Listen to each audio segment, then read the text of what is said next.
governo Temer, com apoio de setores empresariais e de parte da mídia corporativa, insiste na tese de déficit e de futura inversão demográfica para justificar a reforma da Previdência, chegando a amedrontar a população ao dizer que, se a reforma não passar como está, em breve não haverá recursos para pagar as aposentadorias e outros direitos e programas sociais. Mas é muito triste saber que tudo isso pode acabar se não fizermos a reforma da Previdência. Embora reconheçam o desafio demográfico e a existência de privilégios e outros problemas na Previdência, vários especialistas e entidades têm demonstrado que o sistema de seguridade social, na verdade, é superavitário e que existem formas de aumentar a arrecadação sem mexer no bolso e na aposentadoria dos trabalhadores. Apontam que se a reforma de Temer passar, será um dos maiores desmontes sociais da história, ao lado da terceirização aprovada ontem na Câmara Federal e da reforma trabalhista que o governo federal de turno também quer impor ao povo brasileiro. Para informar a população sobre os prejuízos que essa reforma pode trazer e para pressionar o Congresso a não aprovar a proposta de Michel Temer, movimentos populares e sindicais, em 15 de março agora, fizeram um dia nacional de paralisação contra a reforma da Previdência. Mais de 1 milhão de trabalhadores tomaram as ruas de todo o Brasil. A discussão segue muito quente. Essa é a conversa que começa agora no Melhor e Mais Justo.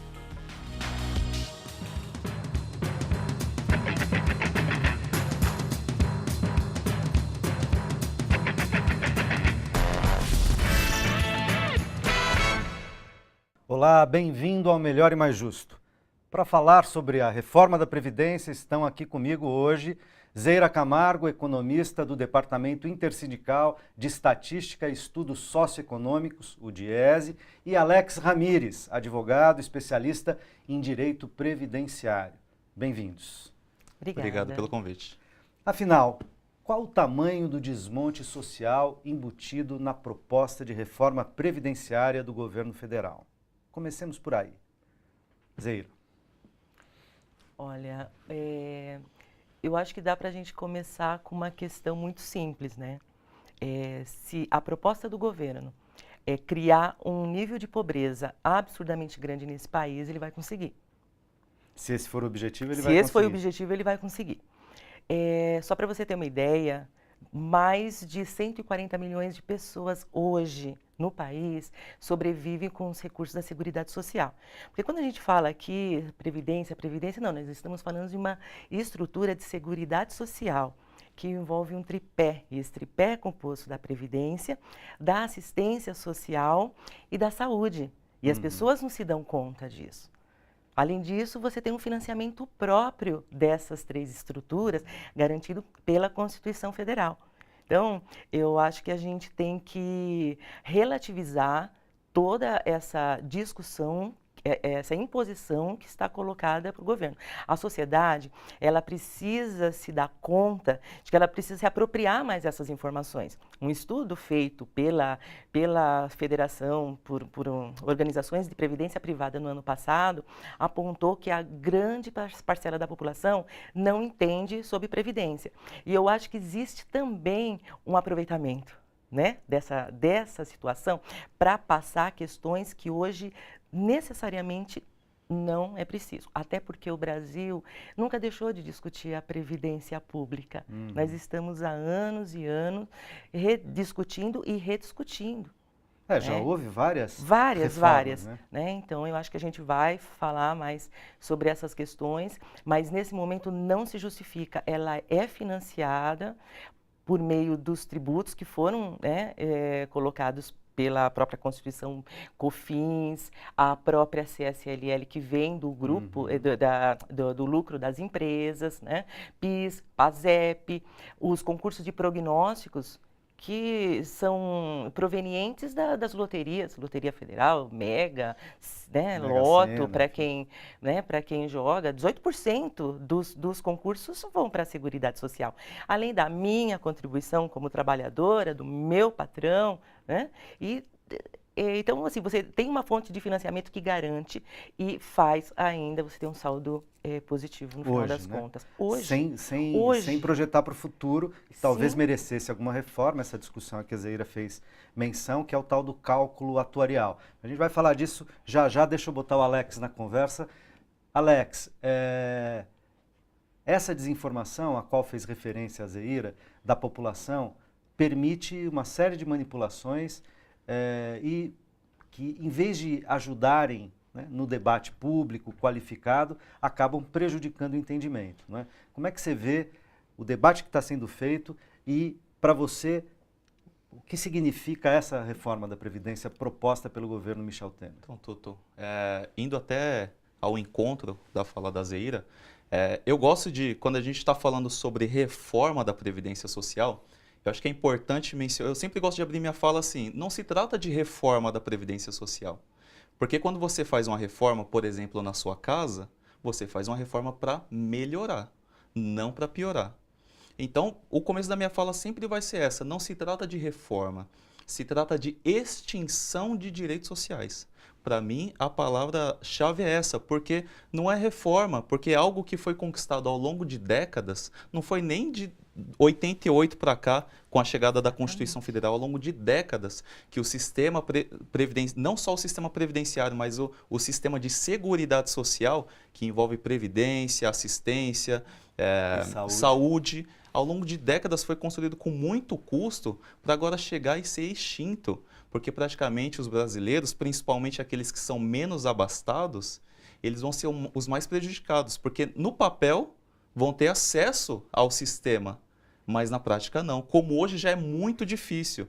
Então, pela falta até de informação, e também o governo federal estava divulgando uma informação até falaciosa, falando que a Previdência está quebrada, tem déficit, inclusive foi proibido de fazer esse tipo de veiculação por meio de uma ação civil pública, não pode mais, por enquanto, falar, até que prove que de fato tem déficit na Previdência Social, até que ele prove, não pode mais falar que tem déficit, e as pessoas ficam com medo, porque não tem informação necessária. Até os profissionais, às vezes, ficam perdidos, economistas, advogados, que não são da área, não são do ramo, não sabem, na verdade, o que está acontecendo. Então, esse debate que está sendo proposto aqui, em outras mídias também, é de suma importância para que nós possamos levar a informação de qualidade, a informação correta para a população. Então, o governo, de fato, se aproveita dessa falta de informação da grande maioria, 99% da população, para passar algo que não é legítimo e para justificar um rombo que não existe. Né? Se existisse, não aumentaria a DRU de 20% para 30%. A DRU, né? A DRU, né? Que é a desvinculação das receitas da União, que você pode pegar 30% e fazer o que você quiser. Antes podia pegar 20%, o governo Temer aumentou para 30%, busca esse dinheiro lá na Seguridade Social e depois vem dizer que faz déficit. Né? Se não tivesse o dinheiro lá, como é que ele aumentaria a desvinculação de receitas da União? As coisas estão muito mal explicadas. Né? Zeira, eu queria que você fizesse, eu não sei se todo mundo que está nos assistindo já entendeu quais são os principais pontos dessa reforma, o que elas mudam em relação ao sistema que a gente tem hoje. Você sabe, aumenta o tempo de contribuição, aumenta o tempo para você poder se aposentar com aposentadoria integral, em torno daquilo que você contribuiu, né, do teto das suas contribuições, aumenta o tempo mínimo, a idade mínima para se aposentar para as mulheres. Quer dizer, você tem uma série de coisas que estão dadas, mas eu queria ouvir aqui em mais detalhes dos nossos convidados. Zeira. Eu acho que tem 2 pontos que são cruciais, né? Primeiro, que a idade mínima de 65 anos para toda a população, independente de separar o mundo em que esses trabalhadores vivem e o grau de exposição ao trabalho ou a questões insalubres que esses trabalhadores, né, estão dispostos durante todo o dia. Você está dizendo, então, por exemplo, homens... isso é diferente a gente estar aqui na televisão e estar cortando cana, né, ou está fazendo um trabalho rural lá no semiárido nordestino ou do norte. É muito diferente isso e, portanto, não é justo você imaginar que você tem uma situação que iguala situações muito diferentes. Né? Você gera desigualdade ao tratar os diferentes como se eles fossem todos iguais. Exatamente. Essa é uma questão crucial, né? A idade mínima. E a idade mínima não é que se está instituindo a idade, né? A idade mínima agora. O próprio fator, ele já jogou, o fator previdenciário, ele já jogou os trabalhadores para se aposentar mais tarde. E isso vem de 98, né? Claro, se aposentar mais cedo, perde exatamente percentual da aposentadoria. Isso, e quando eu comentei logo ao início que nós vimos discutindo a questão da Previdência durante esses anos, nós também discutimos o 85-95. Né? Que é o quê? A soma da idade e o tempo de trabalho, contribuição, né, previdenciária de mulheres teria que somar 85 pontos para você ter direito a 100% do benefício, né? 100% do salário de contribuição.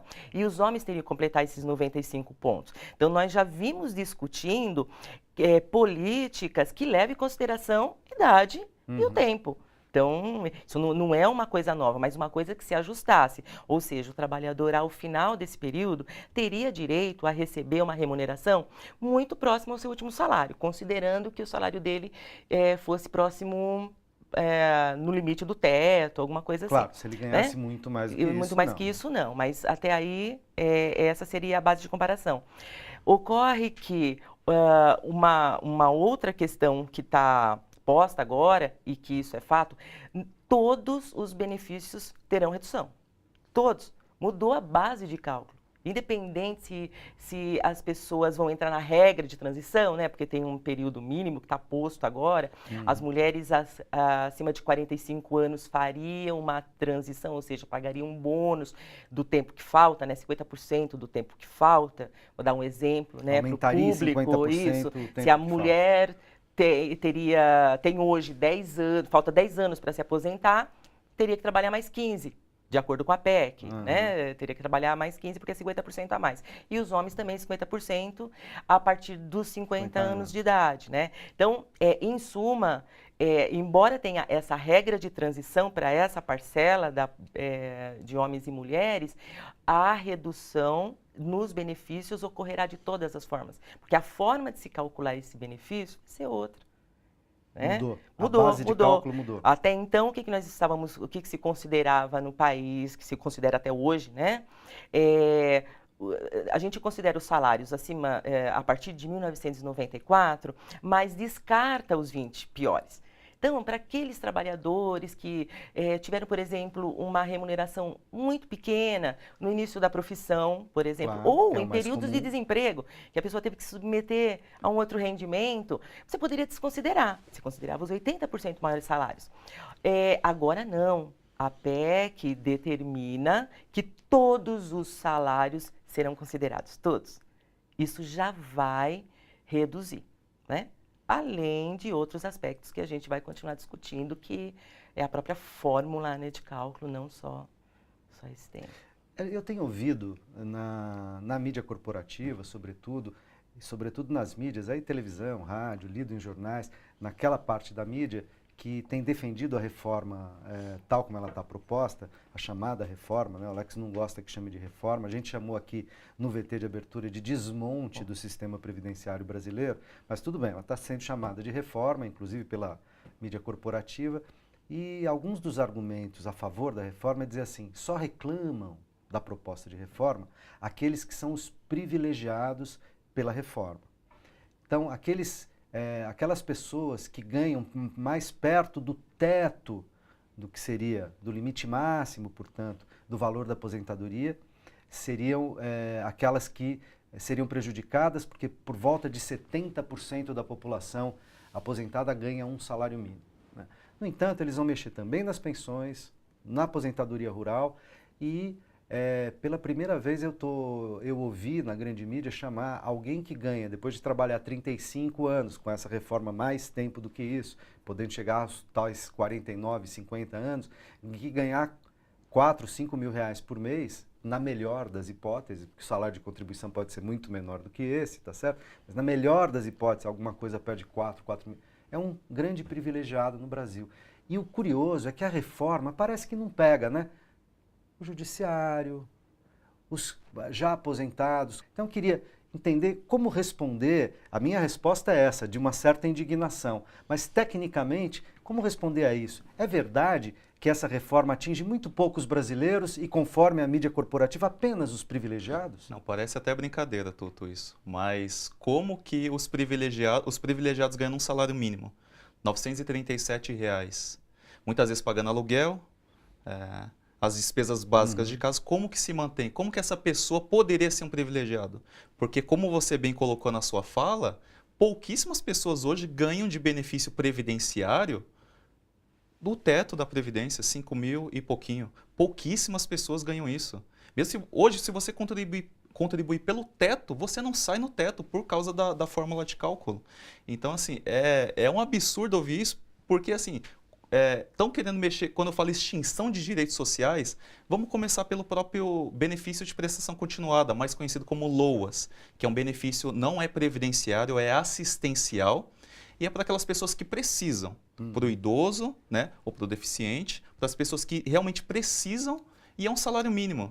E o que estão querendo fazer? Duas coisas, aumentar a idade de 65 para 70. Então, como que uma pessoa que está vivendo um grau de miserabilidade vai aguentar chegar até 70 anos? Ela não consegue se manter. Como que se chegar... Porque tem estados brasileiros aí que a média... A expectativa de vida é bastante menor. 66, 65, até abaixo disso, né? E estão querendo desvincular também, ficando nesse caso do LOAS, do salário mínimo.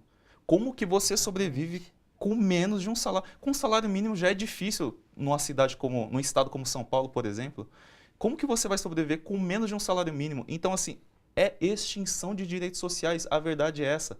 A gente tem que levar essa informação para o pessoal de casa, porque é isso que essa reforma vai fazer. Outro dia eu estava participando de um outro programa que o pessoal estava fazendo perguntas sobre previdência privada. Esse assunto é bacana, é legal saber sobre investimento e tal, mas como que o trabalhador que ganha um salário mínimo, um salário, e depois que aposenta, o benefício é um salário mínimo, como que ele vai investir numa previdência complementar? Então é um assunto que, de fato, não interessa para a maioria. É bacana que todo mundo saiba, mas aquele trabalhador humilde não vai conseguir fazer esse tipo de investimento.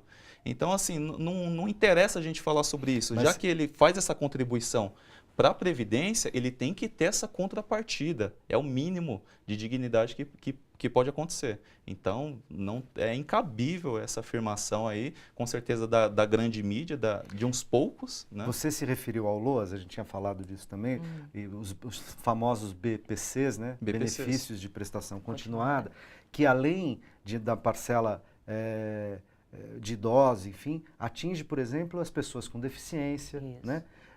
E não são todos. E não são todos. É só para famílias cuja renda per capita, né, seja inferior a um quarto do salário mínimo. mínimo. Não é para qualquer um. Quer dizer, alguma coisa para de R$200 por mês. Também aí eles estão querendo mexer e reduzir, quando não suprimir. Né? Não é para o pobre esse benefício. A gente costuma falar que é para o miserável. Ele tem que estar vendo um grau de miserabilidade. Tem que estar totalmente à margem da sociedade. Então, olha que absurdo. Como que essas pessoas são os privilegiados da sociedade que estão reclamando. É um absurdo falar isso. Né? E estamos tomar falando outro... de 5 milhões de pessoas. Só.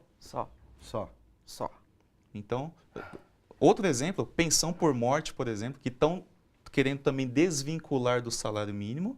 Né? E a regra de cálculo também muda, porque no caso da viúva, que geralmente é o homem que morre primeiro, ela receberia os 50%, mais 10% para cada dependente. Só que quando esse dependente cessa, quando ele fica maior de idade ou falece, esses 10% não volta para a viúva.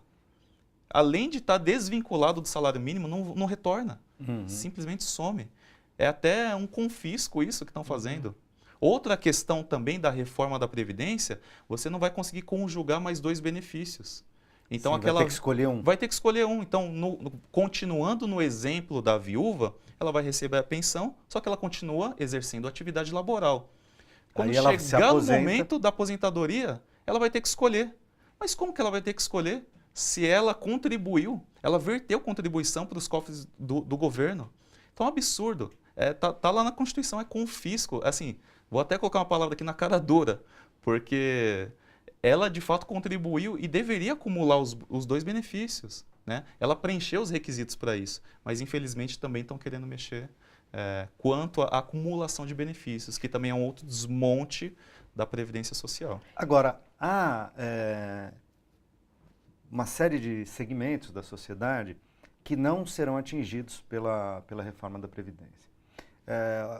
Ontem ou anteontem, inclusive, o governo está apontando na direção de extrair do regime geral servidores públicos estaduais, né? E municipais, talvez. O que isso significaria? Isso é só uma manobra para tentar facilitar a aprovação ou, ao fazer isso, está se desobrigando, se desresponsabilizando em relação, passando um pepino enorme para governadores, prefeitos e tal? A própria mídia comercial, ela vem batendo destacando desta forma, né? Existem acordos com alguns estados e municípios, então, para que possa passar essa reforma, você tira os segurados dessa conta. Ocorre que você tem 2 municípios com regime próprio, 2.000 municípios no Brasil com regime. Você tem 3.000 que não tem. Esses 3.000 municípios vão fazer a diferença, porque a reforma vai afetar esses trabalhadores também. Então, isso não vai ser uma discussão muito simples. Política tem a ver com a composição de votos, né, na Câmara agora, mas é uma discussão bem mais complicada e eles não vão conseguir isolar os trabalhadores, não. Tá? Tem uma disputa. Agora, eu acho que tem uma questão central, né, que a gente fica assim, olha, tira uma determinada população, põe uma determinada população nessa proposta, e o que o país, eu acho que o que o governo está tentando forçar nesse debate, ele é totalmente contrário do que os países têm feito. O próprio Brasil tem se comparado aos países europeus, ou até o Chile, e assim, tudo que aconteceu, tanto na OCDE como no Chile, reverteu de forma muito diferenciada na população. Por exemplo, os países europeus não podem ser comparados com o Brasil, né, em termos de benefícios que são concedidos à população. Só para ter uma ideia, dos anos 50 para cá, né, da última metade do século passado para cá, aumentaram os recursos de benefícios sociais em todos os países da OCDE. Em todos. Mesmo no meio da política mais intensa neoliberal, os recursos aumentaram. Porque os países perceberam que esses recursos, eles voltam em forma de consumo, de aumento de arrecadação e de riqueza para o país. Ou seja, o capital também tem se apropriado dos benefícios, que seja por meio de aposentadorias ou de transferências diretas, né, que ocorrem. No Chile, que é um outro modelo que se levou em consideração, um país que vinha crescendo até a taxas interessantes décadas passadas, instituiu o regime de previdência privada e gerou o quê? Né, com a promessa, né, de que os trabalhadores fariam a capitalização, porque o nosso tema não é capitalização, é de repartição, de solidariedade, né? Fariam um regime de capitalização e teriam, no mínimo, garantido 70% do valor, né, do seu último salário. Hoje, esses trabalhadores vivem com menos de 30%, não estão conseguindo pagar saúde, o país não está bem, teve, né, também crise econômica, mundial, desemprego, enfim, né, não está bem. Ou seja, são modelos que não combinam, que não podem ser comparáveis e, ao mesmo tempo, no caso da OCDE, os recursos aumentaram. Tripartites da forma como ocorre no Brasil, né? E a gente fala assim, vou dar um governo, exemplo. Empregador e empregado. Vou dar um exemplo. Dinamarca é o extremo. Mas na Dinamarca, né, os outros modelos não são assim. 76% da contribuição do sistema de seguridade social vem do sistema público. Vem do sistema público. Mas na maioria dos países, a menor parcela, menor nos países desenvolvidos, né, cuja população idosa está numa quantidade muito maior do que o nosso país, ok? Né? Na maioria dos países, a parcela de contribuição do trabalhador chega a 18%, 20%. Então, é uma outra questão que a gente tem que ficar muito alerta, né? Não. Ver com muita desconfiança, porque muita desconfiança. Não é minha área, mas o sistema econômico é outro. O sistema de seguridade social é outro. O que eles têm de benefícios durante a vida são outros. Então, fazer essa comparação, percebe, não casa, igual você falou mesmo. Não casa, porque é totalmente distinta da nossa realidade, da forma como o sistema da seguridade social foi composto. O próprio sistema tributário do Brasil. Você deu o exemplo da Dinamarca, lá a carga tributária é maior que aqui, 50%. Aqui chega a 33% mais ou menos. Só que olha a qualidade de vida que eles têm lá e olha aqui. E também Então, é muito diferente você pensar em países emergentes, como o Brasil, e pensar em países onde que já passaram pelo período de desenvolvimento, são países ricos, têm uma estabilidade social e de proteção social muito diferentes, tem uma condição econômica de renda per capita muito diferente. Eu queria colocar aqui, para dar tempo, tem já muitas perguntas, a gente tem mais de 500 pessoas nos assistindo nesse momento, e como um bate-bola, porque algumas perguntas, eu vou selecionar essas primeiro, elas são de resposta muito simples. Eu vou pedir para vocês serem rápidos.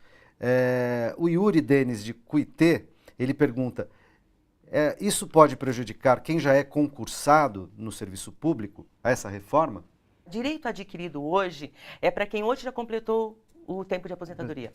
E pronto. É isso. Então pode sim, viu, Yuri? E olha que está arriscado ainda, porque às vezes você já tem todos os pressupostos, os requisitos, então corre para aposentar. E é o que eu estou sugerindo até para os clientes do escritório, porque corre e aposenta, porque a gente não sabe, tanto o desmando do governo, que a gente não sabe como se ele vai respeitar esses princípios constitucionais. Elaine Renenberg diz assim, existe mesmo rombo na Previdência? A parte do patronal não conta para o saldo final? Conta, não existe rombo. Acontece que, como você mesmo abordou no início, o governo retira o dinheiro da Seguridade Social e apropria ela em outras contas. E a principal dela é a conta de juros. Só para você ter uma ideia, em 2015, o governo pagou de juros 520 bilhões de reais. O gasto com os benefícios da Previdência e o benefício de proteção continuada, né, a aposentadoria, mas os benefícios, totalizou 486 bi. Percebe? Então, desse orçamento, uma parte foi tirada para outras rubricas. Se tira da Seguridade para pagar juros bancários. É interessante isso, só complementando. Complemente. Tem uma DPF número 415 dos meus amigos Dr. Guilherme Portanova, Dr. Diego Cheruli, que fala justamente isso, para que se faça uma auditoria nas contas públicas. Porque se paga tantos juros, né? Por que até hoje nunca fizeram auditoria nas contas públicas? Porque a gente não sabe quanto que paga, não sabe o que acontece. Em cumprimento até um comando constitucional, que é o artigo 26 da DCT. Por que nunca fizeram lá desde 88? E agora querem fazer uma reforma da Previdência? Jogar essa conta para o trabalhador? Deixa eu colocar a pergunta aqui do Eduardo Selga, via YouTube. Ele pergunta, a extinção do estado de bem-estar social ainda é uma necessidade do neoliberalismo ou esse discurso só ganha validade aqui? A gente está desenterrando coisas anacrônicas, inclusive. Eu acredito mais nessa segunda interpretação dele, porque não tem sentido. Quando nós estamos falando de economia, você tirar dinheiro de circulação, você vai criar um colapso. No sistema, no ciclo, eu não consigo enxergar de outra forma. Agora, existe algumas ações que estão acontecendo desde o início, né, deste atual governo, que leva para o sentido inverso. Nós estamos falando só da Previdência, nós estamos falando do desmonte também dos direitos trabalhistas. Nós estamos falando de vender empresas nacionais e abrir território brasileiro para o capital estrangeiro. Nós estamos falando de uma política totalmente inversa de que nós vimos nesses últimos 15 anos. É um absurdo, sabe? Então, não tem sentido. Enquanto nós estávamos colocando o Brasil como um país respeitado no mundo, jogando nossos produtos lá fora, e constituindo inteligência, né, a partir da política industrial, a partir da educação, criação de universidades, hoje o sentido é outro. Nós vamos desmontar todo um sistema que a gente estava se apropriando, que a sociedade brasileira estava se apropriando de forma benéfica, né, na última década. E a hora que você diminui essa condição, inclusive dos empregos, eu vou falar uma coisa aqui que nós vamos discutir no próximo bloco. A gente vai fazer um intervalo bem rapidinho agora, mas nós vamos discutir no próximo bloco. Eu tenho perguntas aqui do Éden, ou da Éden, Lourdes de Lima, de Juiz de Fora, e da Arlete Moisés Rodrigues, que relacionam a questão da Previdência com a questão da terceirização, que foi esse enorme golpe que os brasileiros trabalhadores sofreram ontem na Câmara dos Deputados com a aprovação de um projeto de 1998, de 19 anos atrás, tá certo? Fazendo a privatização de 100%, permitindo a terceirização de 100% das atividades laborais. É terrível. Mas eu tenho perguntas que falam, bom, mas se ao terceirizar eu vou ter menos contribuição para a Previdência, por exemplo, ou ao privatizar eu vou ter menos garantias trabalhistas e provavelmente menos empregos, o que piorará a situação da Previdência. Mas essa discussão, que inclusive articula esse novo desmonte, né? Tem o da proposta da Previdência, ainda não foi aprovado, mas tudo indica que será, e a da terceirização, que já passou na Câmara, já vinha do Senado, vai agora à sanção do Presidente da República. A gente já volta com essa importante discussão, não sai daí.